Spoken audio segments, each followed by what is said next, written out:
ज्योतिबा डोंगरावरील ज्योतिबा मंदिरातील प्राचीन दगडी मूर्ती आहे. या मूर्तीचे संवर्धन करण्याच्या दृष्टिकोनातून पश्चिम महाराष्ट्र देवस्थान समितीनं केंद्रीय पुरातत्व विभाग आणि राज्य पुरातत्व विभागानं मूर्तीची पाहणी करून मूर्तीवर रासायनिक संवर्धन प्रक्रिया राबवण्यात आली. ज्योतिबाच्या मूर्तीवर मंगळवारपासून सुरू असलेली रासायनिक संवर्धन प्रक्रियेचं काम शुक्रवारी सायंकाळी पूर्ण झालं.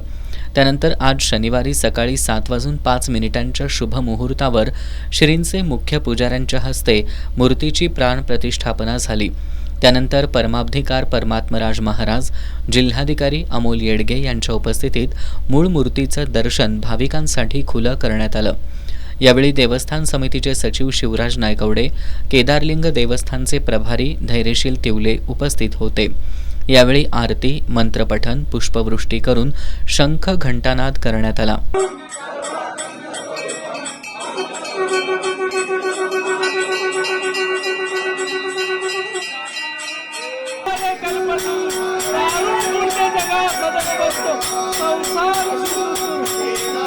यावेळी चांगभलेचा गजर करून फटाक्यांची आतषबाजी करण्यात आली. मूळ मूर्तीचं दर्शन 4 दिवस बंद ठेवल्यानं आज प्रथम दर्शनासाठी भाविकांनी मंदिरात मोठी गर्दी केली. भाविकांना महाप्रसाद वाटप करण्यात आलं. मंदिरात महिलांनी सामूहिक मंत्रपठण केलं. मंदिरासभोवती रांगोळी, मंडपाची आकर्षक सजावट करण्यात आली होती. यावेळी बोलताना परमाब्धिकार परमात्मराज महाराज यांनी ज्योतिबा तीर्थक्षेत्राचा अधिकाधिक विकास व्हावा अशी मनोकामना व्यक्त केली.